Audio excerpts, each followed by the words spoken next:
লাস্টের দিন যেখান থেকে শেষ করছিলাম সেখান থেকে একটা জিনিস শুধু বলে দিই, যে যদি আমাদের বলে যে বি ভেক্টরের কম্পোনেন্ট গুলো, normal component of B vector গুলো কন্টিনিউয়াস, তাহলে হচ্ছে আমাদের 7 নম্বর ইকুয়েশন পর্যন্ত দেখাইতে হবে। আর যদি বলে normal component of H vector is not continuous, তাহলে হচ্ছে 8 নম্বর পর্যন্ত দেখাইতে হবে। আর যদি শুধুমাত্র বলে নর্মাল বাউন্ডারি কন্ডিশন, ঠিক আছে, তাহলে হচ্ছে 8 নম্বর ইকুয়েশন পর্যন্ত দেখাইতে হবে। আর একটা কথা, সেটা হচ্ছে যদি বলে যে prove that the field strengths in two media are inversely proportional to their relative permeabilities, তাইলেও প্রথম থেকে এ পর্যন্ত লাস্ট পর্যন্ত দেখাইতে হবে। ঠিক আছে, এটা হচ্ছে গতদিনের পড়া ছিল, আর রিভিউ করতেছি না। আমি তো ইয়েও দিয়ে দিছি, আচ্ছা ওই কি বলে, আপনাদের হচ্ছে আপলোড দিয়ে দিছি, ঠিক আছে, ভিডিও। সো আমি এখন নতুন পড়া শুরু করলাম। কি যেন লিখছে ম্যাডাম, নেট প্রবলেম। ঠিক আছে, সমস্যা নেই, আস্তে আস্তে সবাই জয়েন করবে। তারপরে এখন তাহলে নতুন অংশে যাই। দেখা যাচ্ছে, দেখেন তো, দেখতে পাচ্ছেন উষা? Yes, ma'am. ওকে, তাহলে এখন শুরু করতেছি ইন্ডাকটেন্স এবং মিউচুয়াল ইন্ডাকটেন্স থেকে, ঠিক আছে। আর আজকের ক্লাসে আমি যেগুলো বলবো বা আজকে থেকে যা বলবো, কিছু কিছু বিষয় টুকে রাখবেন খাতায়, ঠিক আছে। যখন আমি হচ্ছে একটু টাইম দিব, বলবো যে হচ্ছে লেখেন, তখন একটু লিখবেন, ঠিক আছে। আচ্ছা, প্রথমত হচ্ছে দেখেন, এখানে বলা আছে ইন্ডাকটেন্স এবং মিউচুয়াল ইন্ডাকটেন্স। তো ইন্ডাকটেন্সটা আমরা সবাই জানি যে কি হয়। আমরা যদি মানে মোর স্পেসিফিক্যালি বলি, তাহলে যদি একটা কুণ্ডলী পেঁচানো হয় তারের, যেখানে হচ্ছে এন সংখ্যক টার্ন থাকবে, এবং সেখানে আমরা যদি কারেন্ট আই ফ্লো হয়, তাইলে হচ্ছে এর মধ্যে একটা ফ্লাক্স ক্রিয়েট হবে, ঠিক আছে। তো এর মধ্যে যে ফ্লাক্স গুলো ক্রিয়েট হবে, সেটা হচ্ছে প্রত্যেকটা টার্নের মধ্যে আলাদাভাবে ক্রিয়েট হবে। তো টোটাল ফ্লাক্স লিঙ্কেজের পরিমাণটা হবে এন ফাই, ঠিক আছে। এখন বলা হচ্ছে যে টোটাল ফ্লাক্স লিঙ্কেজটা কার সমানুপাতিক হবে? টোটাল ফ্লাক্স যেটুকু ক্রিয়েট হবে সেটা হচ্ছে প্রপোর্শনাল হবে কারেন্ট আই এর, ঠিক আছে। The ratio of the total flux linkage, মানে total flux linkage by current, ঠিক আছে, এটাকে বলা হবে ইন্ডাকটেন্স। আরো স্পেসিফিক্যালি বললে এখান থেকে আসতে পারে শুধুমাত্র ইন্ডাকটেন্সের সংজ্ঞা। এখানে ইন্ডাকটেন্সের সংজ্ঞাটাও নাও আসতে পারে, শুধু ইকুয়েশনটার জন্য পড়াচ্ছি, ইকুয়েশন থেকে ম্যাথ আসবে তাই, ঠিক আছে।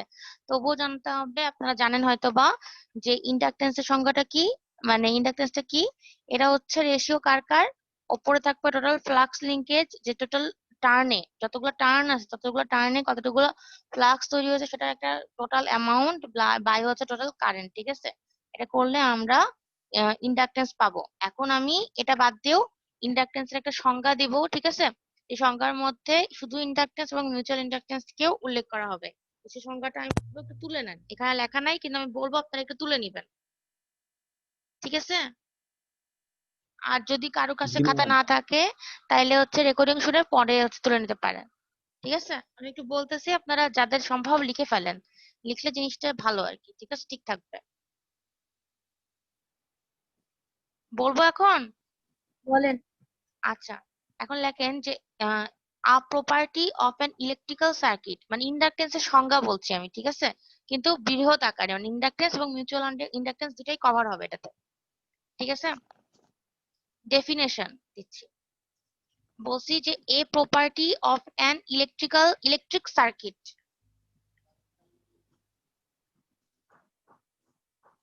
এটুকু লেখা হচ্ছে। জি ম্যাডাম। তারপরে লেখেন by which an electromotive force is induced,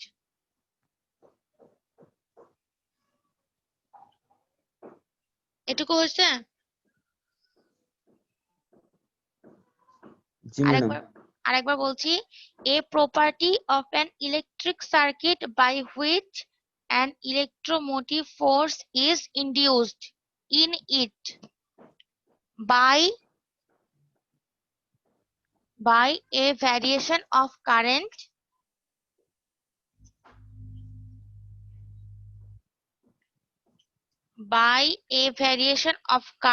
এরপরে হচ্ছে either in the circuit itself,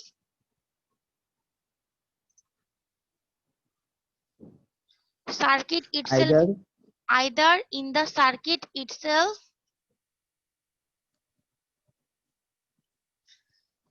itself লেখার পরে ব্র্যাকেটে লিখবেন শুধুমাত্র ইন্ডাকটেন্স, লিখবেন শুধুমাত্র ইন্ডাকটেন্স ব্র্যাকেটে, তারপরে লিখবেন or in a neighbouring circuit,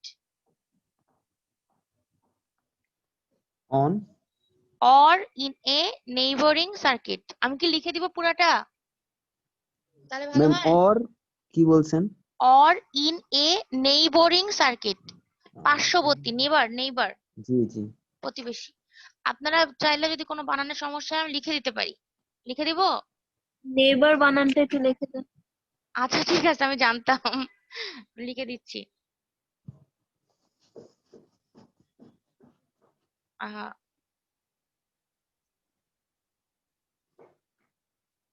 দেখতে পাচ্ছেন?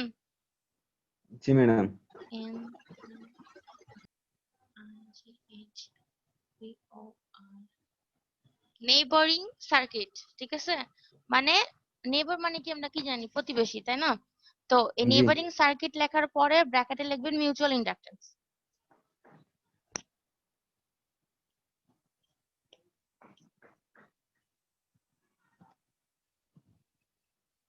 ম্যাম অর্থটা তাহলে কি দাঁড়াইলো?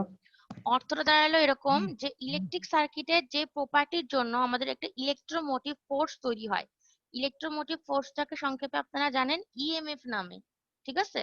ইএমএফ তৈরি হয় বা একটা ভোল্টেজ তৈরি হয়, ঠিক আছে? কার মাধ্যমে? কারেন্টের ভ্যারিয়েশনের মাধ্যমে। কারেন্ট কেমন করে তৈরি হয়? কারেন্ট হচ্ছে, আমি যখন কারেন্ট তৈরি হয় বলছি, সরি, ইলেকট্রোমোটিভ ফোর্সটা কেমন করে তৈরি হয়?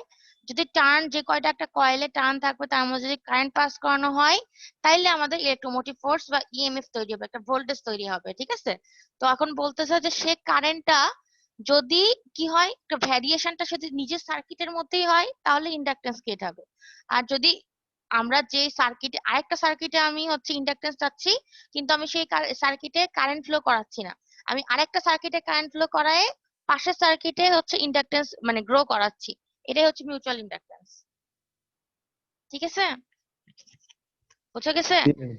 জি ম্যাডাম। আচ্ছা ঠিক আছে, এখানে হচ্ছে টাইম পাস করলাম না, এখানে হচ্ছে জাস্ট এখান থেকে এই পর্যন্ত আপনার আমি যেটা বললাম সেটা লিখতে পারেন, অথবা এখান থেকে এই পর্যন্ত সংখ্যাটা লিখতে পারেন। আর এর একক হচ্ছে হেনরি, ঠিক আছে? এর একক হচ্ছে হেনরি। আমাদের যেটা সবচেয়ে ইম্পর্টেন্ট সেটা হচ্ছে এই কোয়েশ্চেনটা। এই কোয়েশ্চেনটা তো সহজে আসে না, এটা হচ্ছে ডেরিভেশন করে আনতে হয়, কিন্তু হচ্ছে জাস্ট এখানে যেহেতু আমি ইকুয়েশনটা ম্যাথের জন্য ইউজ করব, সুতরাং আমি জাস্ট সহজে এটাকে বোঝানোর জন্য লিখছি যে L is equal total flux linkage by total current, ঠিক আছে? তারপরে সমান সমান কি লেখা যায়? এই টোটাল ফ্লাক্স লিংকেজ কে লেখা যায় এটাকে ফাই কে আমরা কার রেসপেক্ট লিখছি দেখেন, মিউ মানে পারমিয়াবিলিটি, এন মানে হচ্ছে নাম্বার অফ টার্নস, আই মানে কারেন্ট, আর এ মানে হচ্ছে এরিয়া, ঠিক আছে? আর নিচে কি দিচ্ছি? টোটাল কারেন্ট ঠিকই আছে কিন্তু টোটাল কারেন্ট লেংথের সাপেক্ষে, স্মল এল মানে লেংথ আর আই। তো ওপরের আই আর নিচের আইটা কাটে যাবে, কাটে যাবে, থাকবে mu N square A by L. এটা হচ্ছে এল এর ইকুয়েশন, ঠিক আছে? এত হেনরি, এটা হচ্ছে হেনরি, হেনরির হচ্ছে এল এর একক মানে ইন্ডাকটেন্স এর এককটা হচ্ছে এইচ, হেনরি, ঠিক আছে? এজন্য এখানে এইচ লিখছে। এই 4 নম্বর ইকুয়েশনটা মনে থাকলে এখন আমরা অঙ্কে চলে যাব, ঠিক আছে? এখান থেকে আমি বোঝানোর মতন এত তেমন কিছু বলি নাই, ডেরিভেশন মানে করা হচ্ছে না এখানে, জাস্ট হচ্ছে ম্যাথটা করার জন্য আমি দেখাইলাম জাস্ট, ঠিক আছে? এখন ম্যাথে দেখেন লেখা আছে calculate the inductance of a solenoid of 200 turns wound tightly on a cylindrical tube of 6 centimeter diameter. The length of the tube is 60 centimeter and the solenoid is in air. এখান থেকে আমরা কি কি ইনফরমেশন পাচ্ছি? আমরা পাচ্ছি N মানে turn সংখ্যা কতগুলো? টার্ন হচ্ছে 200টা, মানে এন হচ্ছে 200টা, ঠিক আছে? তারপরে বলছে যে এখানে আচ্ছা কি সমস্যা হচ্ছে দেখি তো, কেউ অনেকে ঢুকতে পারতেছে না নাকি দেখি।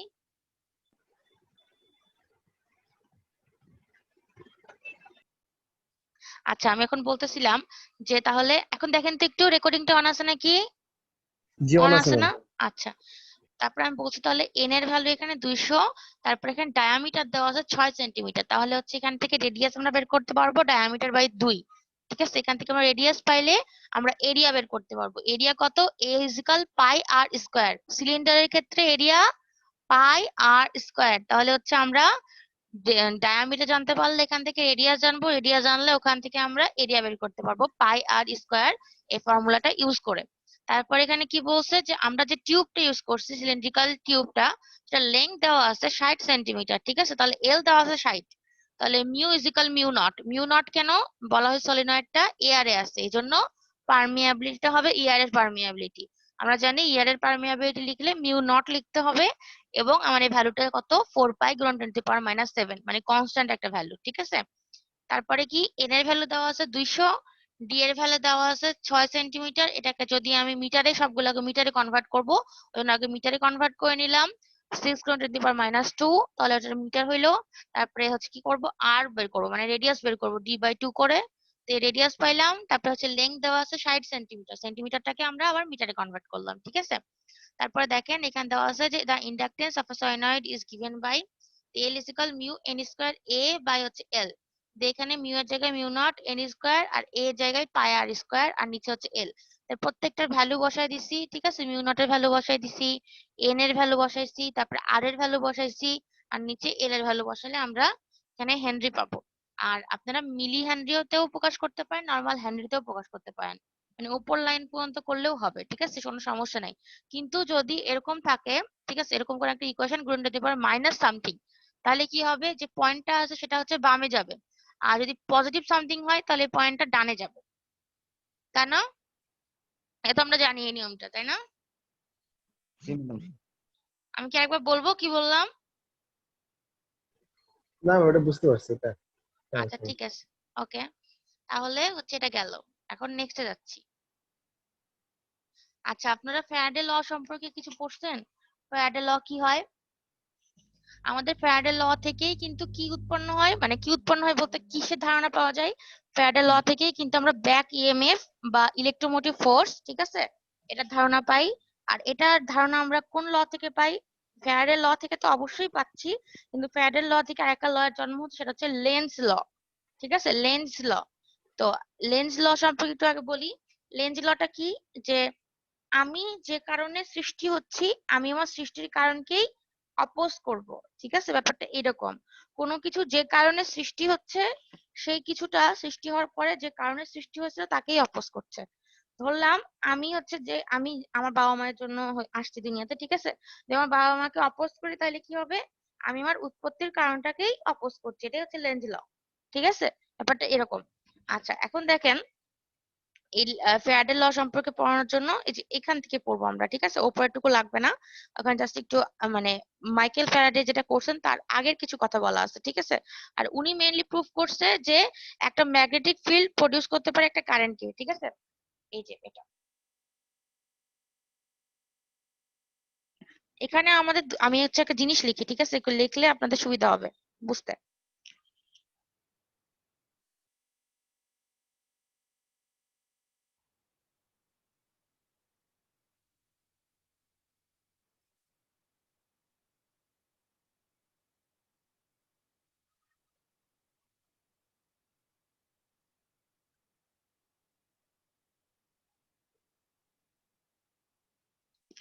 দেখা যাচ্ছে? জি ম্যাম। জি ম্যাডাম। ওকে।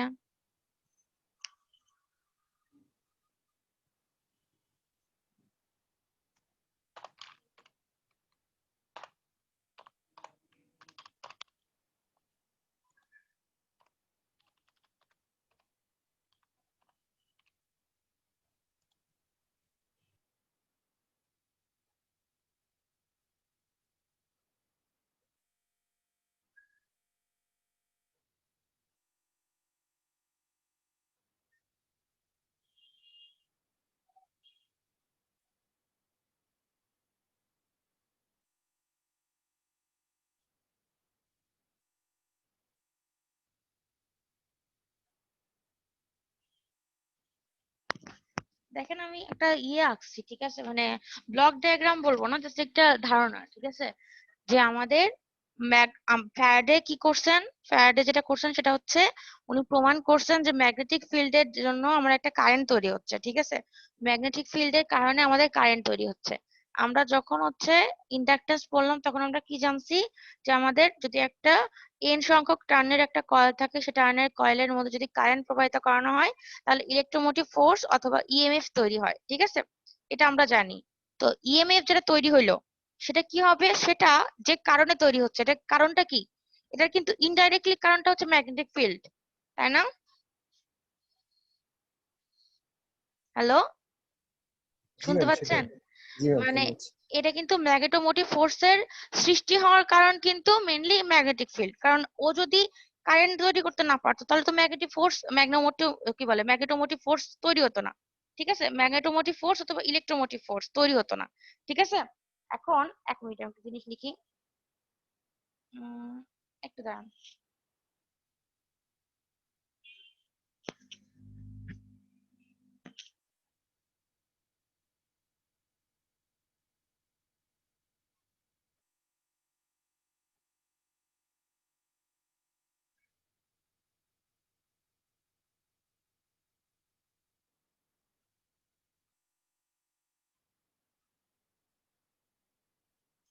হ্যাঁ, এখন আমি যেটা বলছিলাম যে যদি ম্যাগনেটিক ফিল্ড একটা কারেন্ট তৈরি করতে পারে, সে কারেন্টের জন্য যদি ওই ফোর্স গুলো তৈরি হয়, মানে ইএমএফ তৈরি হয়, তাইলে কি হবে, তাহলে ফোর্সটা মানে ইএমএফটা তৈরি হচ্ছে কিন্তু ম্যাগনেটিক ফিল্ডের জন্যই ইনডাইরেক্টলি, ঠিক আছে? তাহলে আমি কি বললাম, লেনজের লটা কি, যে যে কারণের জন্য সে সৃষ্টি হবে সে কারণকে অপোজ করবে, ঠিক আছে?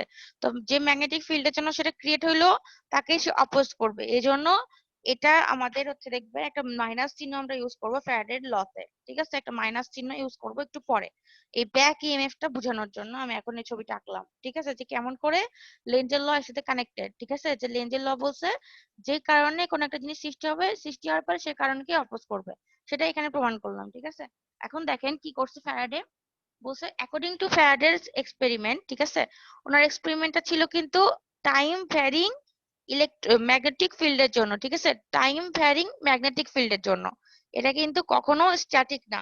মানে যদি আমরা দুইটা ম্যাগনেট নিই, ঠিক আছে, দুইটা ম্যাগনেট যদি আমি নর্মালি বসায় রাখি, ঠিক আছে, মানে কোনো নড়াচড়া না করাই, তাহলে কিছু হবে না। যদি আমি তাদের মধ্যে একটা গতি তৈরি করতে পারি বা মুভমেন্ট তৈরি করতে পারি, টাইমের সাথে সাথে তাদের পজিশন চেঞ্জ হতে পারে, তাইলে আমাদের কি হবে, তাহলে ম্যাগনেটিক ফিল্ড থেকে আমাদের কারেন্ট সৃষ্টি হবে, ঠিক আছে? এখন দেখেন বলছে a static magnetic field cannot produce any current flow, বলছে স্ট্যাটিক থাকলে হবে না, but with a time varying field an electromotive force induces which may derive a current in a closed path or circuit, মানে magnetic ফিল্ডের মাধ্যমে current থেকে electromotive force তৈরি হবে, ইএমএফ তৈরি হবে। this emf is nothing but a voltage that induces from changing magnetic fields or motion of the conductors in a magnetic field, বলছে যে এই ইএমএফ টা কিছুই না, একটা ভোল্টেজ, ঠিক আছে, যেটা কার জন্য ক্রিয়েট হবে, যেটা হচ্ছে আমাদের ম্যাগনেটিক ফিল্ডের চেঞ্জের জন্য ক্রিয়েট হবে, চেঞ্জের জন্য বলতে টাইমের সাথে সাথে যা ভ্যারি করার জন্য ক্রিয়েট হবে, ঠিক আছে? বলছে Faraday discovered that the induced EMF is equal to the time rate of change of magnetic flux linking with the closed circuit, মানে মাইকেল ফ্যারাডে যেটা প্রমাণ করেছেন সেটা হচ্ছে যে এই ইএমএফ টা কার সাথে হচ্ছে সমানুপাতিক বা কার সমান, সমান হচ্ছে rate of change of magnetic flux, ফ্লাক্সটা হচ্ছে ফাই, ঠিক আছে? আর এটা টাইমের সাথে চেঞ্জ হইলে তাহলে কি হবে, ডি ফাই বাই ডিটি, মানে ডিটি অফ ফাই, ঠিক আছে? এটা বোঝানো হয়েছে। আর সমান যদি আপনারা প্রপোর্শনাল চিহ্ন দেন তাহলে ই ভেরিসেস ডিটি অফ ফাই, ঠিক আছে? আর যদি সমান চিহ্ন দেন তাহলে এন লিখতে হবে, এনটা হচ্ছে এখানে কনস্ট্যান্ট, ঠিক আছে? এনটা হচ্ছে নাম্বার অফ টার্নস। আর এখন এই মাইনাসটা কেন এখানে ইউজ হয়েছে, ওই যে বললাম যে যে কারণে ইউজ মানে তৈরি হবে সে কারণটাকেই বাড়া দিবে, ঠিক আছে? এই জন্য এখানে একটা মাইনাস চিহ্ন ইউজ হবে। এখন লেখা আছে নিচে দেখেন এই মাইনাস চিহ্নটা কেন, আমি যেটা বললাম সেটা কেন লিখছে, লেখা আছে নিচে, আমি যাচ্ছি নিচে। এখন দেখেন যে হচ্ছে যদি টার্নের সংখ্যা একটা হয় তাহলে এক নম্বর ইকুয়েশনকে আমি এন, এক নম্বর ইকুয়েশন থেকে আমি এনটা বাদ দিয়ে দিতে পারবো, ঠিক আছে? এটা তাহলে আমি বাদ দিয়ে দিলাম। তারপরে দেখেন বলছে তো মাইনাস সাইন, এই যে এখানে এক নম্বর ইকুয়েশনে যে মাইনাস সাইন আছে অথবা দুই নম্বর ইকুয়েশনে যে মাইনাস সাইন আছে, এটা কি নির্দেশ করে, বলছে indicates the direction of the induced EMF is such that to produce a current which will produce a magnetic field which will oppose the original field, মানে হচ্ছে আমরা দুই ভাবে ভাবতে পারি, ভাবতে পারি ম্যাগনেটিক ফিল্ড থেকে কারেন্ট তৈরি হচ্ছে, ওখান থেকে ইলেকট্রোমোটিভ ফোর্স তৈরি হচ্ছে, ঠিক আছে? তাহলে কি হবে, ইলেকট্রোমোটিভ ফোর্স তো ম্যাগনেটিক ফিল্ড থেকে যেহেতু ক্রিয়েট হয়েছে ইনডাইরেক্টলি, এটাকে অপোজ করবে, ঠিক আছে? এটাই বোঝানো হয়েছে যে ম্যাগনেটিক ফ্লাক্সটা তাহলে কি হবে, ইএমএফ এর সাথে অপোজিট ডিরেকশনে থাকবে, কখনো সেম ডিরেকশনে থাকবে না, এটাই মাইনাস চিহ্ন ইউজ করার কারণ। আর এই যে এখানে লেনজের ল সম্পর্কে বলা হয়েছে, দেখেন তারপরে লাইনে, thus according to Lenz's law the induced EMF acts to produce an opposing flux, মানে ইএমএফ টা কি হবে, অপোজিং ফ্লাক্স তৈরি করবে, মাইনাস চিহ্ন দেওয়া আছে সেজন্য বলছি এখানে। কারণ এই ফ্লাক্সের জন্য সে সৃষ্টি হয়েছে, এজন্য সে ফ্লাক্সকে অপোজ করবে। ফ্লাক্স মানে ইনডাইরেক্টলি বলা যেতে পারে কারেন্ট অথবা হচ্ছে ম্যাগনেটিক ফিল্ড, ঠিক আছে, ম্যাগনেটিক ফিল্ড স্পেসিফিক্যালি, এই জন্য ফ্লাক্স, ম্যাগনেটিক ফিল্ডের ক্ষেত্রে ফ্লাক্স লাইন বা ফ্লাক্স, ঠিক আছে। এটার জন্য যেহেতু ক্রিয়েট হচ্ছে ইলেকট্রোমোটিভ ফোর্সটা, তাই এটা মানে তৈরি হয়ে যাওয়ার পরে সে তার তৈরি হওয়ার কারণ কি অপোজ করছে, এজন্য মাইনাস চিহ্ন। ঠিক আছে, বোঝা গেছে এটা? একটু বলেন তো বোঝা গেছে নাকি? জি বোঝা ম্যাডাম, গেছে? বুঝতে পারছি। আচ্ছা ঠিক আছে, একটু আমি জিজ্ঞাসা করে দেখি। আম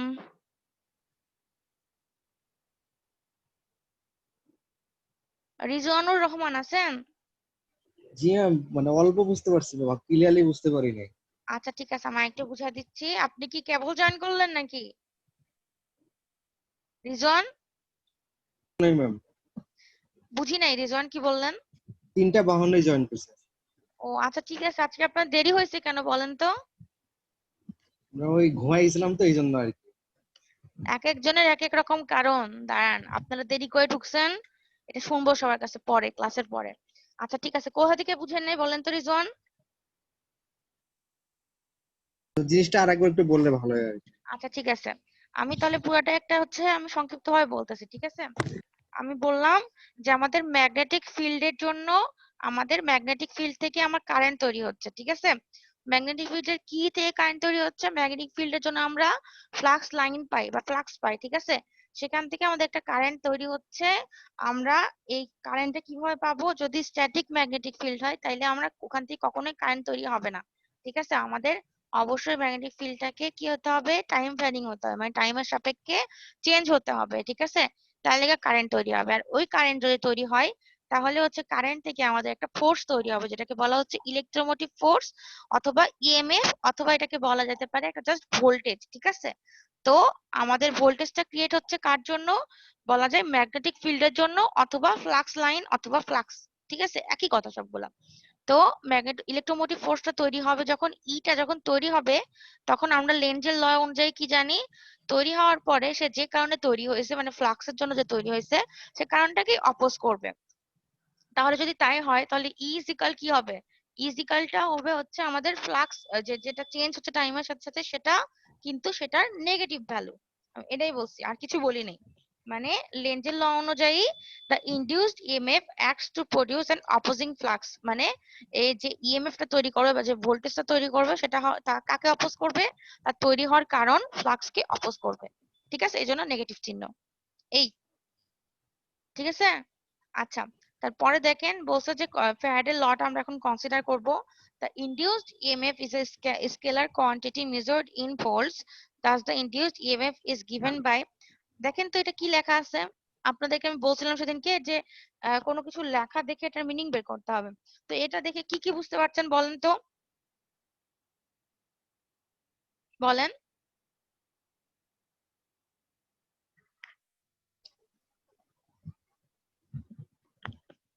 হ্যালো, আমি জিজ্ঞাসা করি, আপনারা বলবেন না, বুঝতে পারছি।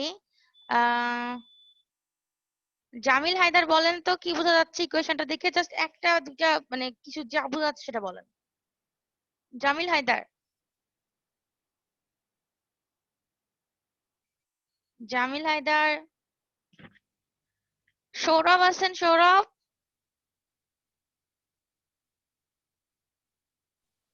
Hello hello Sourav. হ্যাঁ ম্যাডাম। সৌরভ, হ্যাঁ বলেন, শুনতে পাচ্ছি সৌরভ, বলেন। জিনিস পরে অপেক্ষা করতেছে। এখানে জাস্ট কি বলছে এখানে, যে একটা ক্লোজ সারফেস ইন্টিগ্রেশনের মধ্যে যদি ই ভেক্টরটা কি? ইন্টেন্সিটি, ঠিক আছে। যদি হচ্ছে আমি এটাকে লাইন কি ডিএল, মানে ডিএল হচ্ছে ডিফারেন্সিয়াল লেংথ বলা যেতে পারে, ঠিক আছে। এটা সাপেক্ষে যদি মানে পুরো একটা সারফেসের মধ্যে, ক্লোজ সারফেসের মধ্যে প্রত্যেকটা ক্ষুদ্র ক্ষুদ্র পার্টের জন্য নিয়ে যদি আমি ইন্টিগ্রেশন করি বা সামেশন করি, তাহলে আমি টোটাল কি পাবো? ইএমএফটা পাবো, ওই সারফেসের মধ্যে কত ইএমএফ কার্যকর সেটা পাবো, ঠিক আছে। আর কিছুই না। এখন দেখেন এটা হচ্ছে ইএমএফ এর কি ও আরেকটা ব্যাপার, সেটা হচ্ছে যে আমাদের প্রত্যেকটা লতে আমি বলছিলাম ডিফারেন্সিয়াল ফর্ম আছে আর ইন্টিগ্রেশন ফর্ম আছে। তো দেখেন এটা কিন্তু ইন্টিগ্রেশন চিহ্ন দেওয়া, তাহলে বোঝা যাচ্ছে এটা ইন্টিগ্রেশন ফর্ম টাইপের, ওকে, কিন্তু এখনো বলবো না যেটা ইন্টিগ্রেশন ফর্ম কিনা, আরো একটু নিচে যাই তারপরে বলতেছি। এখন দেখেন আমরা জানি ফাই ইজ ইকুয়াল ইন্টিগ্রেশন, ঠিক আছে, লিমিট হচ্ছে কত, এটা হচ্ছে সারফেসের লিমিট, ঠিক আছে, তারপর B vector dot DS vector. এটা আমরা কই থেকে পাইছিলাম, কে বলতে পারবে? এটা কার ল? এটা কার ল থেকে পাইছিলাম, কে বলতে পারবে? আমরা ইলেকট্রিক ফিল্ডের জন্য একটা পাইছিলাম আর ম্যাগনেটিক ফিল্ডের জন্য একটা পাইছিলাম, এটা ম্যাগনেটিক ফিল্ডের জন্য। আমি আরো একটা ক্লু দিয়ে দিচ্ছি, ইলেকট্রিক ফিল্ডের জন্য ফাই পাইছিলাম, ফাই এর জায়গায় ছিল কিউ, আর বি এর জায়গায় ছিল ডি। এখন বলেন তো কে বলতে পারবে এটা? বলতে না পারলে আমি একটু মনে করাই দিচ্ছি। এটা হচ্ছে গস ল থেকে আমরা পড়ছিলাম, মনে আছে, যে যদি আমরা আমাদের একটা সারফেসের মধ্যে যে কয়টা আর একটা জিনিস ছিল সেটা হচ্ছে ক্লোজ সারফেস ছিল, যখন আমি ইলেকট্রিক ফিল্ডের কথা বলছি, ঠিক আছে, যখন হচ্ছে আমি পুরা সারফেসের মধ্যে, ঠিক আছে, ক্ষুদ্র ক্ষুদ্র পোর্শনে ভাগ করব, এক একটা জায়গার হচ্ছে DS1 DS2 এরকম করে নিয়ে যখন আমি বি ভেক্টর মানে হচ্ছে ম্যাগনেটিক ফ্লাক্স ডেনসিটির সাথে ডট গুণন করে যদি আমি পুরাটা যোগ করি বা সামেশন করি অথবা ইন্টিগ্রেশন করি, তাহলে ওই সারফেসের মধ্যে কতটুকু ফ্লাক্স আছে সেটা পাবো। আর যদি আমি ইলেকট্রিক ফিল্ডের কথা ভাবি তাহলে কি বলছিলাম, যদি একটা ক্লোজ সারফেস হয়, ঠিক আছে, তার মধ্যে কতটুকু ইলেকট্রিক ফিল্ড ডেনসিটি আছে, ডি ভেক্টর আর কি, প্রত্যেকটা ডি ভেক্টরের সাথে DS1 DS2 ক্ষুদ্র ক্ষুদ্র পোর্শন নিয়ে আমি যদি ডট গুণন করি বা বলা যেতে পারে কাছে মানে দুইটাকে একত্রিত করে নিয়ে ডট গুণন করার পরে যদি হচ্ছে আমি এটাকে সামেশন করি বা ইন্টিগ্রেশন করি, তাহলে হচ্ছে পুরো সারফেসে আমার কতটুকু চার্জ আছে সেটা আমরা বের করতে পারবো, ঠিক আছে। মনে পড়ছে আশা করি, এর আগের স্লাইডে মনে হয় পড়ছিলাম এটা, মনে পড়ছে? বলেন তো সুজন, মনে পড়ছে? ম্যাম এটা যে গজলো এটা মনে পড়ছে ম্যাম। আচ্ছা জি ঠিক ম্যাম, আছে, সেটাই আর কি। আচ্ছা এটুকু মনে পড়লেও হবে, সমস্যা নেই। আজকে কিন্তু আপনাদের অ্যাসাইনমেন্ট দিব একটা, বুঝছেন, আজকে দিয়ে দিব। আচ্ছা এখন দেখেন, বলছে using the above result equation 2 can be written as, এই যে এই রেজাল্টের উপরে যাচ্ছি, 2 নম্বর ইকুয়েশনে, যে এই ইকুয়েশনে আমরা কি করব, এই ইকুয়েশনে ফাই এর ভ্যালুটা বসাই দিব, ঠিক আছে। ফাই এর ভ্যালু কোথায় পাইলাম, এই যে এখান থেকে ফাই এর ভ্যালু পেলাম, ফাই ইজ ইকুয়াল ইন্টিগ্রেশন, আচ্ছা কে মেসেজ দিচ্ছে, গস ল, আচ্ছা পার্সেন্ট, ঠিক আছে। তারপরে দেখেন B vector dot DS vector, ঠিক আছে। তো এখান থেকে আমরা পাইলাম ফাইটা, এই ফাই এর ভ্যালুটা আমরা উপরে 2 নম্বর ইকুয়েশনে বসা দিলে কি হবে, E is equal minus GT of phi ছিল, ফাই এর জায়গায় শুধু এই ভ্যালুটা বসাই দিলাম, ঠিক আছে। তাহলে আমরা কি পাচ্ছি, তাহলে আমরা পাচ্ছি ই ইজ ইকুয়াল টু 3 নম্বর ইকুয়েশনের এটা ইজ ইকুয়াল টু 4 নম্বর ইকুয়েশনের এটা। তাহলে 5 নম্বর ইকুয়েশন যেটা পেলাম সেটাই হচ্ছে ফাইনাল কি আমাদের ফ্যারাডের ল, ঠিক আছে। এই লটা দেখেন কিভাবে লিখছে এখন, এই লটাকে আমার, এই যে এটা হচ্ছে 1 নম্বর ল। আমি বলছিলাম ম্যাক্সওয়েলের লটা ইকুয়েশনটা 4টা ল নিয়ে তৈরি, তার মধ্যে প্রথমটা হচ্ছে ফ্যারাডের ল, ঠিক আছে। দেখেন এটা হচ্ছে ইন্টিগ্রেশন ফর্ম, 5 নম্বর ইকুয়েশনটা থেকে আমরা ইন্টিগ্রেশন ফর্ম পাবো কেমন করে, যেহেতু ইন্টিগ্রেশন চিহ্ন আছে সহজে বোঝার উপায়, তাহলে এটা ইন্টিগ্রেশন ফর্ম। শুধু পার্থক্য কি করছি, এটা ইজ ইকুয়াল টু এটা না লিখে আমি কি করছি, মাইনাস দিছি মাঝখানে এখানে সামনে, আর ভেতরে ঢুকাই নিছি ডিটি অফ বি ভেক্টর, তাছাড়া এই ইকুয়েশনটা এখানে বসাই দিছি, ঠিক আছে। এভাবে লিখলেও কোনো সমস্যা নেই, এটা হচ্ছে ইন্টিগ্রাল ফর্ম। আর এটা হচ্ছে তার ডিফারেন্সিয়াল ফর্ম। ডিফারেন্সিয়াল ফর্ম বলতে সবকিছুর মিনিং একই থাকবে, ঠিক আছে, শুধুমাত্র হচ্ছে ডিফারেন্সিয়েশন চিহ্ন ইউজ করতে হবে, তখন কিন্তু আমাদের এরকম করে সারফেস ইউজ করা যাবে না, ঠিক আছে। আর তখন হচ্ছে আমাদের এই বাম পাশে হচ্ছে কার্ল ইউজ করতে হবে, মনে রাখতে হবে কোনটার ক্ষেত্রে কার্ল আর কোনটার ক্ষেত্রে ডাইভারজেন্স ইউজ হচ্ছে। গসের ক্ষেত্রে ডাইভারজেন্স আর ইয়ের ক্ষেত্রে প্যারালাল এর ক্ষেত্রে কিন্তু কি হবে, কার্ল ইউজ হবে, ঠিক আছে। এখন আপনাদের আমি এই সম্পর্কে আর কিছু বলবো না, আমি এখন আপনাদেরকে একটা অ্যাসাইনমেন্ট দিব, যেটা হচ্ছে আপনাদের মানে মোটামুটি সহজই, ঠিক আছে। আর সামনে আমি চাচ্ছি না যে এখান থেকে আপনাদের কোনো কুইজ নিই, আমি চাচ্ছি এখান থেকে আপনাদের অ্যাসাইনমেন্ট দিই, ঠিক আছে। কঠিন যেহেতু একটু আছে, আমি এখান থেকে অ্যাসাইনমেন্ট দিতে যাচ্ছি, আপনারা সবাই চাইলে লিখতে পারেন আমি যেটা বলবো এখন। অ্যাসাইনমেন্টের টপিক বলে দিব এখন, এখন বলে দিব নাকি ক্লাস শেষে গ্রুপে লিখে দিব টপিকটা, না বললি বলেন তো। গ্রুপে লিখে দিলে ভালোই ম্যাম, এখন বললে হয়তো কেউ বুঝতে পারবে পারবে না, সমস্যা হবে। আপনি গ্রুপে লিখে দেন, ঠিক সেভাবে আছে, আমরা আমি তাহলে ক্লাস শেষে ম্যাম গ্রুপে, এখন একবার বলে দেন, হ্যাঁ আমি এখন একবার একবার বলে বলে দেন দিব। গ্রুপে আর লিখে দেন। হ্যাঁ আমি এখন জাস্ট বলে দিব, লিখে দিব না, গ্রুপে হচ্ছে আমি সুন্দর করে লিখে দিব টপিক সহ, ঠিক আছে? এখন আমি জাস্ট বলে দিচ্ছি, আপনাদের লিখতে হবে এই যে ম্যাক্সওয়েলের যে ইকুয়েশন আছে, দেখতে পাচ্ছেন এই 4টা ইকুয়েশন, এই সবগুলো ইকুয়েশন প্লাস হচ্ছে যা সিগনিফিকেন্স, এখানে কিন্তু সিগনিফিকেন্স দেওয়া নাই। প্রত্যেকটা ল এর ফিচার, ক্যারেক্টারিস্টিক্স এবং সিগনিফিকেন্স লিখতে হবে। প্রত্যেকটা ল স্পেসিফিক্যালি কি বোঝায়, এই ইকুয়েশনটা দিয়ে আমরা কি বুঝি, ঠিক আছে? এই ইকুয়েশন গুলো ইউজ করে কি করা যাবে, কি বুঝি, কি কোথায় ইউজ করতে পারি, ফিচার, ক্যারেক্টারিস্টিক্স আর সিগনিফিকেন্স, ঠিক আছে? এই কয়েকটা জিনিস লিখতে হবে, ভালো করে লিখতে হবে এটা, ঠিক আছে? আমি লিখে ম্যাম দিব কোশ্চেনে। চারটার জন্য দিলে তো ম্যাম অনেক বড় হয়ে যায় না? বড় হইলে বড় লিখবেন, সমস্যা কি? 10 মার্কের জন্য ম্যাম এত বড় করে লিখবো ম্যাম? কমাই দিলে তো ছোট ভালো করে হতো ম্যাম। লিখবেন, ছোট করে লিখবেন, আমি তো বলি নাই যে অনেক বড় লিখতে হবে। মেন পয়েন্ট গুলো থাকলেই হবে। আপনি যদি এখন আবি যাবি শর্ট নোট লিখে ভরে ফেলান তাইলে তো হবে না। আমি যেটা চাইছি স্পেসিফিক্যালি, আমি বলছি যে ইকুয়েশন কোথায় ইউজ করতে পারবো, ইকুয়েশন দিয়ে কি হবে একটা। আমি বলছি যে এটা সিগনিফিকেন্স কি, সিগনিফিকেন্স বলতে বোঝাচ্ছে যে এই লটা আমরা কিভাবে ইউজ করলে মোস্ট ইফেক্টিভ হবে। তারপরে ফিচার বলছি, এই ল এর ফিচার, ঠিক আছে? দুই একটা ফিচার দিয়ে দিলেন, তাহলে তো ছোট হয়ে গেল। চারটার জন্য হয়তো বা কত লাইন হবে, 4-5 লাইন করে বললে 16 বা 17 লাইন। আর ইকুয়েশন 4টা 20-30 লাইন হবে খুব বেশি হলে। আমার তো মনে হয় 2 পেজের বেশি লাগার কথা না, 2 পেজ হইলেই যথেষ্ট, যথেষ্ট না?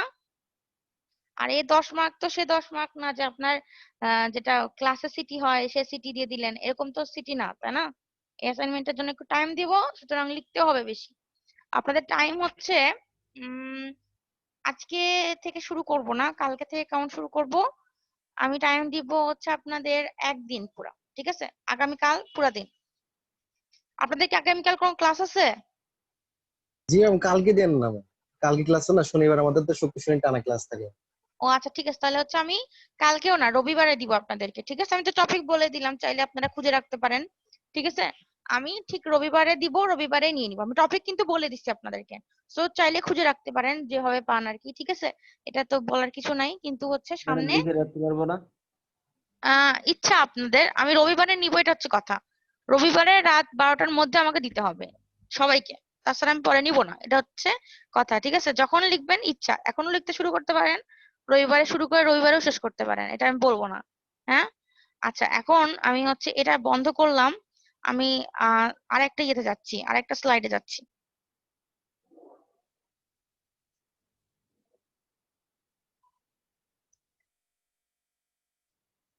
দেখা যায়?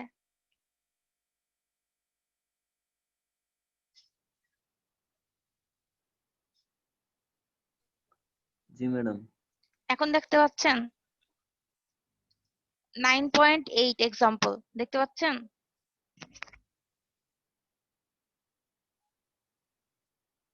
দেখা যায়? এটা হচ্ছে পিডিএফ এ ওপেন করার চেষ্টা করলাম, পিডিএফ এ কেন জানি ওপেন হচ্ছে না, এজন্য হচ্ছে ওখানে দেখাচ্ছি, ঠিক আছে? আচ্ছা দেখেন, এখন এই ম্যাথটা সম্পর্কে একটু বলি। ম্যাথে বলা আছে the circular loop conductor having a radius of 0.15 metre is placed in XY plane, ঠিক আছে? This loop consists of a resistance of 20 ohm as shown in the figure 9.5. If the magnetic flux density is B vector is equal 0.5 sin 10 cube t az vector, ঠিক আছে? Tesla, এটা একক দেওয়া আছে tesla. বলছে find current following through this loop, okay? এখন এখান থেকে কয়েকটা ইনফরমেশন দেওয়া আছে খুব ইম্পর্টেন্ট, সেটা হচ্ছে আমাদের যে সার্কুলার লুপটা হবে, সেই লুপটা যে দেখেন, এই যে এটা একটা লুপ, ওই লুপটা রেডিয়াস হবে 0.15 মিটার, ঠিক আছে? আর সেটা হবে XY প্লেনে। তাহলে কি, এ দেখেন এই যে এক্স আর ওয়াই এর মাঝখানে যেটা আছে না 20 ওহম, দেখেন এই যে circular loop consist of 20 ohm. তো আমাদের হচ্ছে এইটুকু অংশ না আঁকলেও হবে, শুধু এক্স ওয়াই এর মাঝখানে যে আমাদের হচ্ছে 20 ওহম দেওয়া আছে, শুধু এটুকু আঁকলেও হবে। তো এখান থেকে তখন আপনার রেডিয়াস এই 20 ওহমের এই পর্যন্ত দিতে পারেন, ঠিক আছে? পুরোটা না আঁকলেও হবে বোঝার সুবিধার জন্য। তো আপনাদের হচ্ছে কি বলছে, এটা বলছে যে এক্স ওয়াই প্লেনে আছে আমাদের একটা সার্কুলার লুপ, যেখানে হচ্ছে একটা রেজিস্ট্যান্স আছে কত, 20 ওহমের, ঠিক আছে? আর যার রেডিয়াস দেওয়া আছে 0.15 মিটার, আর বি ভেক্টরের ভ্যালু দেওয়া আছে, মানে ম্যাগনেটিক ফ্লাক্স ডেনসিটি দেওয়া আছে, ঠিক আছে? এখন আমাদের কি বের করতে হবে, আমাদের এখন বের করতে হবে হচ্ছে, দেখেন যে কারেন্ট কত ফ্লো হচ্ছে এর মধ্য দিয়ে, ঠিক আছে? এখন the circular loop conductor is in XY plane মানে যেহেতু এটা এক্স ওয়াই প্লেনে আছে তাহলে কি হবে আমাদের এই যে এটা ডিরেকশন কিন্তু এজেড ভেক্টর বি ভেক্টরের আর কি, ঠিক আছে? মানে ফ্লাক্স ডেনসিটি ডিরেকশনটা হচ্ছে এজেড ভেক্টর, তাহলে এজেডটা নিশ্চয়ই উপরের দিকে, তাই না, জেড ডিরেকশনের দিকে। আর এক্স ওয়াইটা এখানে আছে, তাহলে এজেড ডিরেকশনের দিকে যে ভেক্টরটা মানে বি ভেক্টরটা আর এক্স ওয়াই প্লেনে যেটা আছে সেটা নিশ্চয়ই একে অন্যের সাথে কি পারপেন্ডিকুলার। তাহলে এক্স ওয়াই প্লেনে যে লুপটা আছে বা হচ্ছে আমাদের কি বলবো কন্ডাক্টরটা আছে সার্কুলার লুপের, সেই কন্ডাক্টরটা কি আছে জেড ডিরেকশনের সাথে লম্বভাবে আছে, ঠিক আছে? এখন দেখেন হচ্ছে যদি তাই হয় তাহলে আমাদের এখানে এক্স ওয়াই প্লেনে কি কি ভ্যারিয়েবল আছে দেখেন তো। একটা দেখেই বোঝা যাচ্ছে আর ভ্যারিয়েবল মানে রেডিয়াস, আর একটা এখানে মাঝখানে কি আর এক্স এর মাঝখানে ফাই, এই দুইটা ভ্যারিয়েবল। তাহলে আমরা সারফেসটা কিভাবে পাবো? ভ্যারিয়েবল হচ্ছে আর এর জন্য লেংথ হচ্ছে আমার ডিআর ডিফারেন্সিয়াল লেংথ, আর ফাই এর জন্য ডিফারেন্সিয়াল লেংথ কত? ওই আর্কের লেংথটা হচ্ছে আর ডি ফাই, আর ডি আর ডি ফাই। আর এটাতে কি থাকবে এজেড ভেক্টর, যেহেতু এক্স ওয়াই প্লেনে তাহলে তার সাথে লম্ব আকারে, সুতরাং এটা এজেড ভেক্টর। মনে পড়ছে ওই সারফেসের আপনারা অনেকগুলো ম্যাথ করছেন, সারফেস নিয়ে হচ্ছে আপনাদের বিভিন্ন কোঅর্ডিনেট সিস্টেমে, তিনটা কোঅর্ডিনেট সিস্টেমে বলছিলাম যে সারফেস কেমন করে বের করতে হয়। এখানে আমরা কোনটা বের করছি বলেন তো? আমরা এখানে কোন সারফেস বের করছি? এক্স ওয়াই প্লেনে যে সারফেসটা আছে সেটা কিন্তু, ঠিক আছে? আর সেটা হচ্ছে জেড এর সাথে লম্বভাবে আছে। আর ওই এস মানে যে সারফেসটা আমরা বের করতেছি সেই সারফেসে কিন্তু আমাদের ভ্যারিয়েবল হচ্ছে আর রেডিয়াস আর হচ্ছে ফাইটা হচ্ছে কি আমাদের অ্যাজিমুথ অ্যাঙ্গেল, ঠিক আছে? তাহলে ফাইটার আমরা লেংথ নিব, তাহলে লেংথটা হচ্ছে কত ওর আর্কটা আর ডি ফাই, ঠিক আছে? আর হচ্ছে ইয়ের জন্য আমাদের হচ্ছে রেডিয়াসের জন্য ডিফারেন্সিয়াল লেংথটা হচ্ছে ডি আর, তাহলে আর ডি ফাই এজেড ভেক্টর। বলেন তো বুঝছেন কিনা এটুকু?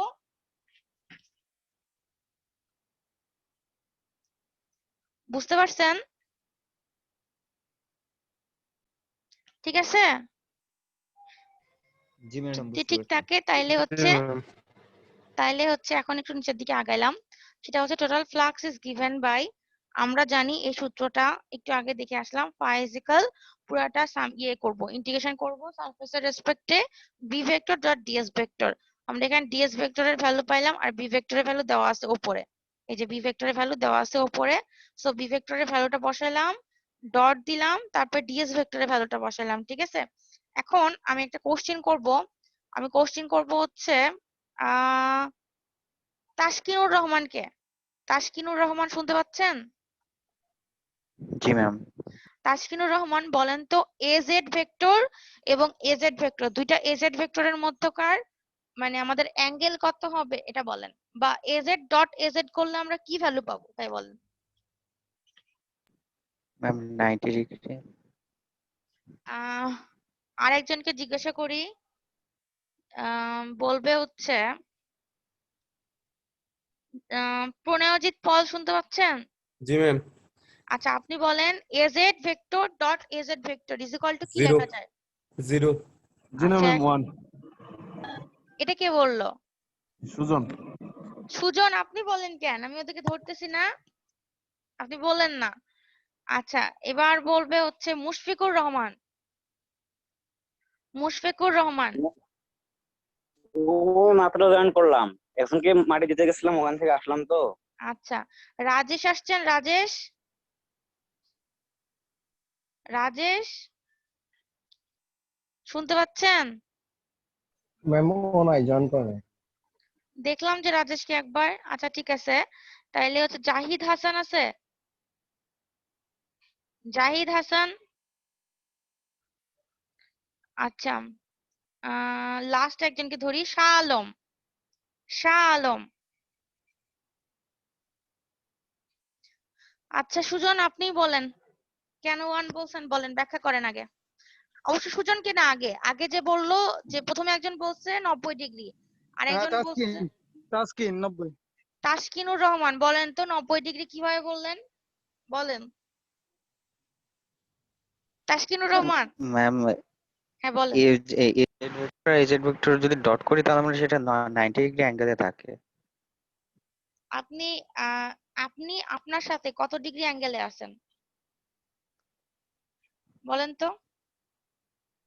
আমি ম্যাডাম 90 ডিগ্রি অ্যাঙ্গেলেই তো আছি ভূমির সাপেক্ষে। আপনি আপনার সাপেক্ষে, আপনার ছায়ার সাপেক্ষে না। ছায়া তো পড়লে মাটিতে পড়ে, আর আপনি লম্বভাবে দাঁড়িয়ে থাকেন। আপনি আপনার রেসপেক্টে 0 ডিগ্রি না? একটা 0 ডিগ্রি লাইন, মান 4 ডিগ্রি মান 1 একটা সেম লাইন, একটাই লাইন, আর ওই সেম লাইনের সাথে কত ডিগ্রিতে থাকবে? 0 ডিগ্রি না? অবশ্যই ম্যাম 0 0 ডিগ্রি। ডিগ্রি হয়েছে না? হ্যাঁ 0 ডিগ্রি হয়েছে, কিন্তু আপনি 0 ডিগ্রি বলেন না, আপনি বলছেন ভ্যালু 0 হবে। না ভ্যালু ম্যাম 0 আমি হবে। 0 ম্যাম নেটওয়ার্কের কারণে মনে হয় আপনি শুনেন না, আমি 0 ডিগ্রি বলছি। ও আচ্ছা সুজন আচ্ছা। তারপর 1 বলছে। ও আচ্ছা, তাহলে ঠিক আছে। তাহলে 0 ডিগ্রি হইলে ওই দুটার ম্যাগনিটিউড যেহেতু 1, আর cos 0 ডিগ্রির ভ্যালু 1, তাহলে ভ্যালুটা হবে 1 আর অ্যাঙ্গেলটা হবে 0 ডিগ্রি। ঠিক আছে? আপনাদের কিন্তু এই জন্য আমি বলছিলাম যে আপনাদের কোঅর্ডিনেট সিস্টেমটা খুব ভালো করে পড়লে, এই যে দেখছেন সারফেসটা লাগতেছে, তারপরে হচ্ছে এই যে এগুলো কনসেপ্ট লাগতেছে। ঠিক আছে? আচ্ছা যাই হোক, এখন দেখেন আমরা কি করব। আমরা এখানে দুইটা ভ্যারিয়েবল, একটা কি ডি আর, একটা ডি ফাই। আচ্ছা, যে বলতে পারছিলেন 0, তার আইডিটা দিয়েন আমাকে। ঠিক আছে? তার আইডিটা ক্লাস শেষ হয়ে গেলে আমাকে দিয়েন, ইয়েতে মেসেঞ্জারে, আর সুজনারটাও দিয়েন। আচ্ছা, তারপর এখন দেখেন আর এর ভ্যালু দেওয়া আছে 0 থেকে 0.15, কারণ আমাদের এখানে রেডিয়াস 0.15 বলা আছে। তাহলে এটার লিমিটটা হচ্ছে 0 থেকে 0.15। আর পাইটা কত? 0 থেকে 2 পাই, এটা আমরা জানি, এটা দেওয়া নাই। ঠিক আছে? তাহলে এখন দেখেন এখানে হচ্ছে আমার কোনো ভ্যারিয়েবল নাই এটুকুর মধ্যে, বি ভেক্টরের মধ্যে। কিন্তু এখানে ডিএস ভেক্টরের মধ্যে ভ্যারিয়েবল হচ্ছে কোনটা? আর, আর হচ্ছে ডি ফাই। ঠিক আছে? তো ডি ফাই কে করলে হয় কি ফাই। আর এই প্রথম অংশটুকু আমি পুরোটাকে বাইর করে নিলাম, এটা যেহেতু কনস্ট্যান্ট। তাহলে ফাইটাকে আমি ডি ফাই কে আমি যদি করি ইন্টিগ্রেশন এটা সাপেক্ষে, তাহলে কত হবে? ফাই আর 0 টু 2 পাই। আর যদি আর কে ডি আর এর সাপেক্ষে ইয়ে করি, আমি কি বলে ইন্টিগ্রেশন করি, তাহলে পাবো আর স্কোয়ার বাই 2। ঠিক আছে? যেটা লিমিট হচ্ছে 0 থেকে 0.15। তাহলে আমি এই ভ্যালুটা রাখলাম, 2 পাই ভ্যালুটা দিলাম এখানে, আর এটাকে আমি ভ্যালু বসাই দিলাম জাস্ট। ঠিক আছে? বসা দিলাম, পাবো এই ভ্যালুটা। এটা হচ্ছে ওয়েবারে রাখতে পারেন, এরা রাখছে মিলি ওয়েবারে। ঠিক আছে? সমস্যা নেই, আপনাদের যে ভ্যালুটা আসবে সেইভাবে রাখতে পারেন। তারপরে এখন আমরা জাস্ট পাইলাম ফাই, আমাদের বের করতে হবে কারেন্ট আই। এটা অনেক পরে। ঠিক আছে? এটা ফাই এর সাপেক্ষে আগে আমি ই বের করে নিব, মানে ইনডিউসড ইএমএফ বা ভোল্টেজটা বের করে নিব। ঠিক আছে? আমরা এখানে মেইনলি ভোল্টেজ বলতেছি, কারণ ইনডিউসড ইএমএফ মানে ভোল্টেজ। এটা বের করার জন্য আমরা সূত্র জানি মাইনাস ডিটি অফ ফাই। ঠিক আছে? তাহলে আমি এখানে যে ফাইটা ভ্যালুটা পাইলাম, সেটাকে আমি টি এর সাপেক্ষে ডিফারেন্সিয়েশন করব। ঠিক আছে? যদি আমি করি তাহলে কি হবে ডিফারেন্সিয়েশনটা দেখেন, এখানে sin 10 কিউব টি আছে। তাহলে যদি ডিফারেন্সিয়েশন করি তাহলে সাইনটা হয়ে যাবে cos, অ্যাঙ্গেলটা ঠিকই থাকবে 10 কিউব টি, শুধু 10 কিউব মানে এই ভ্যালুটা যেটা হচ্ছে কনস্ট্যান্ট ভ্যালু, 10 কিউব টিটা বাইরে চলে আসবে। ঠিক আছে? 10 কিউব টিটা আমি যদি ডিফারেন্সিয়েশন করি, তাহলে টিটা তো টি এর জন্য, টি এর সাথে 1 হবে ইনটু 10 টু দি পাওয়ার 3। তাহলে এইভাবে আমি এই ইকুয়েশনটা পাচ্ছি। ই এর ইকুয়েশন পাওয়ার পরে আমরা কি বের করব? কারেন্ট বের করব। আমরা জানি current I is equal V by R. ভিটা হচ্ছে যে induced EMF, E by R. ঠিক আছে? আর এর ভ্যালু দেওয়া ছিল 20 ওহম, আর ই এর ভ্যালু এখান থেকে পাই বসা দিলে অ্যাম্পিয়ারের ভ্যালু চলে আসবে আই এর। বোঝা গেছে? একটু বলেন তো, যদি বুঝে থাকেন তাহলে হচ্ছে এটা নিয়ে আর বলবো না, নেক্সটে যাবো। আর যদি না বুঝে থাকেন তাহলে হচ্ছে একটু বুঝাবো। ঠিক আছে? আচ্ছা ঠিক আছে, আমি তাহলে নেক্সটে যাচ্ছি। ওকে? ম্যাম টেসলার একটা কি জানি বলা যায়? কি কি? ইউনিট যে টেসলা ম্যাম, বি এর ইউনিট হ্যাঁ, টেসলার আরেকটা কি জানি বলা যায় এটা? টেসলাকে আরেকটা কি যেন বলা যায় মানে? অন্য কোনো নাম আছে কিনা ওটা বুঝাইছেন? ও, অন্য কোনো ইউনিট আছে একক কিনা আছে টেসলা? কিনা এটা হচ্ছে আপনাকে দেখতে হবে, এই যে আগের স্লাইডে আমি ভুলে গেছি, একটু দেখে নিয়েন। ঠিক আছে? আচ্ছা, কি ওয়েবার পার মিটার স্কয়ার। হ্যাঁ, এই যে ফারসিন বলছে টেসলার হচ্ছে অপোজিটে লিখতে পারবেন ওয়েবার পার মিটার স্কয়ার। ঠিক আছে? ঠিক আছে আচ্ছা ম্যাম। ঠিক আছে, ওকে। আমি নেক্সটে যাচ্ছি। এই ম্যাথটা দেখেন। এখন বলছে যে হচ্ছে a two-dimensional electric field is given by E vector is equal x square ax vector যোগ x ay vector volt per metre. ঠিক আছে? এটা হচ্ছে E ভেক্টরের ভ্যালু দেওয়া আছে, মানে ইলেকট্রিক ফিল্ড ইন্টেন্সিটি। বলছে show that the electric field cannot arise from a static distribution of charge. আচ্ছা, আমরা জানি যে চার্জ যদি স্ট্যাটিক ডিস্ট্রিবিউশন হয় চার্জে, তাহলে হচ্ছে ইলেকট্রিক ফিল্ড ক্রিয়েট হবে না। যদি চার্জটা গতিশীল হয় তাহলে কি আমাদের ইলেকট্রিক ফিল্ডটা ক্রিয়েট হবে। এটা আমরা প্রমাণ করব কেমন করে? ম্যাক্সওয়েলের ইকুয়েশন ইউজ করে। ঠিক আছে? আমাদের প্রমাণ করতে হবে del cross E vector is equal 0, মানে ই ভেক্টরের কার্ল সমান সমান 0। এটার মিনিংই হচ্ছে যে আমাদের যদি কোনো স্ট্যাটিক চার্জ থাকে তাহলে ই ভেক্টর ক্রিয়েট হতে পারে না। আমাদের যদি ডাইনামিক হয় বা হচ্ছে টাইমের সাথে ভ্যারি করে তাহলে ই ভেক্টর ক্রিয়েট হবে, ঠিক আছে? এটা হচ্ছে আমাদের ম্যাক্সওয়েলের ইকুয়েশনের স্ট্যাটিক ফিল্ডের জন্য এই ইকুয়েশনটা, ওকে? মানে স্ট্যাটিক ফিল্ডের জন্য 0, এটাই প্রমাণ করতে হবে আমাদের। দেখেন এখন এটা কত আসছে দেখেন তো। এখানে বলছে যে left hand side del cross E vector, ঠিক আছে? এখানে কত দিছে দেখেন, এখানে বলছে del cross del vector cross এই যে এই ই ভেক্টরের ভ্যালুটা বসাই দিছে। দেখেন ই ভেক্টরের যেটা ভ্যালুটা দেওয়া আছে এক্স স্কয়ার এক্স ভেক্টর যোগ এক্স এ ওয়াই ভেক্টর। এখন ডেলের মিনিং আমি কিন্তু আগে বলছি, ডেলের মিনিং হচ্ছে এই যে কলাম ওয়াইজ হয় আলাদা হবে, আবার হচ্ছে আপনাদের হচ্ছে ইয়ে অনুযায়ী রো হয় আলাদা হবে। কেমন করে? প্রথম কলামের প্রথম রোটাকে বলা হয় এক্স, ঠিক আছে? তারপরে হচ্ছে এ ওয়াই এ জেড, তারপরে দেখেন পরের রোটাকে ডেল বাই ডেল এক্স, এটাকে del by del Y del by del Z. আর যেহেতু আমার এক্স এর সাপেক্ষে শুধু এক্স স্কোয়ার আছে তাহলে এখানে এক্স স্কোয়ার, এখানে যেহেতু এ ওয়াই এর সাথে শুধু এক্স আছে তাই এখানে শুধু এক্স, আর এ জেড এর সাথে কোনো টার্মই নাই তাহলে এখানে 0, ঠিক আছে? তারপরে ভেতরে যে ক্যালকুলেশন করছে এটা কি বুঝাই দিব? এটা গতদিন মনে হয় একটা অঙ্ক করাইছিলাম যে কেমন করে ক্যালকুলেশন করা যায়, আপনারা বললে আরেকবার বুঝাই দিব। বলেন তো বুঝাই দিব? আরেকবার বোঝা দেন ম্যাম। আচ্ছা ঠিক আছে। এখন এখানে বলছে দেখেন যে যদি আমি হচ্ছে এক্স টাকে বাইরে নিই তাহলে হচ্ছে আমি এক্স এর এই কলামটাকে আর এই রোটাকে বাদ দিব, তাহলে বাকি থাকলো ডেল বাই ডেল ওয়াই 0, উপরে হবে ডেল 0 বাই ডেল ওয়াই, এই যে এই অংশটা ডেল জি ম্যাম 0 আবার বাই দিয়ে ডেল ওয়াই, আর এখানে del X by del Z minus দিয়ে। কিছু বললেন কেউ? আচ্ছা কিছু মনে হয় বলে নাই। তো এইটা ম্যাম এ জেডটা তো দেয়া নাই, এ জেডটা কিভাবে নিলাম? এ জেড তো 0 ধরে নিছি, দেওয়া নাই ও বলেই। আচ্ছা, ও আচ্ছা আচ্ছা। আচ্ছা তাহলে এখন দেখেন তাহলে হচ্ছে এক্স টাকে এভাবে বাদ দিলাম, তাহলে del 0 by del Y minus del X by del Z, ঠিক আছে? তারপরে বিয়োগ দিলাম, বিয়োগ দিছি হচ্ছে এ ওয়াই এর জন্য, তাহলে এ ওয়াই এর এই কলামটা আর এর ওটা বাদ যাবে, তাহলে প্রথমে হবে del by del X 0, del 0 by del X minus হবে কত del X square by del Z A Z, ঠিক আছে?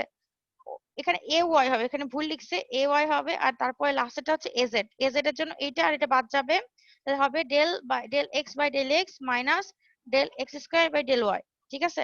এখন দেখেন প্রথমটার ক্ষেত্রে কি হবে, 0 কে আমি করলে 0ই পাবো, আর এখানে এক্স কে জেড এর সাপেক্ষে করলে আমি আবারও 0 পাবো, মানে পুরো অংশটাই 0। তারপরে দেখেন এটাকে 0, এটা যদি এক্স কে 0 এর সাপেক্ষে করি তাহলে 0ই পাবো, জেড কে যদি এক্স স্কোয়ার এর সাপেক্ষে করি তাহলে কি হবে, এখানেও 0 পাবো, ঠিক আছে? তাহলে এই দুটা 0। আর তারপরে দেখেন এটা যদি এক্স এর সাপেক্ষে করি তাহলে 1, ঠিক আছে? মাইনাস এ ওয়াই কে যদি এক্স স্কয়ার এর সাপেক্ষে করি তাহলে কত হবে 0, তাহলে 1 এ জেড ভেক্টর, তাহলে এখানে হলো এ জেড ভেক্টর। তাহলে দেখেন left hand side del cross E vector আর রাইট হ্যান্ড সাইড কিন্তু 0, কিন্তু এখানে কি মিললো? এখন দেখেন নিচে যাচ্ছি। ম্যাম একটা কোশ্চেন ছিল ম্যাম। হ্যাঁ হ্যাঁ বলেন। ম্যাম একটু উপরে ওকে দেখেন তো রেকর্ডিং হচ্ছে নাকি? রেকর্ডিং হচ্ছে না? ম্যাম এখন চালু হলো আবার আর কি। আচ্ছা ঠিক আছে। আমি হচ্ছে মাঝে মাঝে রেকর্ডিংটা একটু কাটে দিচ্ছি, কারণ হচ্ছে আপনাদের কনভার্ট করে দিতে হচ্ছে বেশ ঝামেলা, হয়তো অনেক টাইম লাগে। আজকেরটা দিয়ে দিব, বুঝছেন? এই জন্য হচ্ছে আমি আজকে একটু বুঝে বুঝেই করতেছি আর কি। এই আচ্ছা ঠিক আছে। এখন দেখেন রাইট হ্যান্ড সাইডের ভ্যালু কিন্তু 0, কিন্তু এখানে কিন্তু মিললো না। তাহলে এটা কি বুঝাইলো? বুঝাইলো যে ই ভেক্টরটা কিন্তু স্ট্যাটিক না, ঠিক আছে? যেহেতু ইকুয়েশন অনুযায়ী মিললো না তাহলে ই ভেক্টরটা স্ট্যাটিক না। But we can have a static field only the charge distribution is static. From the above calculation, it is clear that E vector is not static, implies this electric field cannot arise from static distribution of charge. মানে E ভেক্টরটা static condition fulfil করে না, ঠিক আছে? এই যে আমাদের যে E ভেক্টরের ভ্যালুটা দেওয়া আছে উপরে, সেই ভ্যালু অনুযায়ী এই ভ্যালু এই E ভেক্টরটা আমাদের স্ট্যাটিক কন্ডিশন ফুলফিল করে না। রাইট হ্যান্ড সাইড আর লেফট হ্যান্ড সাইড সমান সমান হয়নি। সমান সমান হইলে বলা যেত তারা হচ্ছে কি করে, তারা মানে ইলেকট্রিক ফিল্ডটা স্ট্যাটিক ডিস্ট্রিবিউশন অফ চার্জ থেকে তৈরি হতে পারে, কিন্তু যেহেতু ফুলফিল করে নাই তাহলে কি বলা যাচ্ছে যে ইলেকট্রিক ফিল্ডটা স্ট্যাটিক ডিস্ট্রিবিউশন অফ চার্জ থেকে তৈরি হবে না বা অ্যারাইজ হবে না, ঠিক আছে? এটাই বলা যায়। বুঝতে পারছেন? যদি বুঝতে পারে থাকেন তাহলে হচ্ছে এখন অ্যাটেন্ডেন্স দিয়ে দিব। বুঝতে পারছেন? ম্যাম বুঝতে পারছি। ওকে জি ম্যাম। বুঝতে পারছি ম্যাডাম। আচ্ছা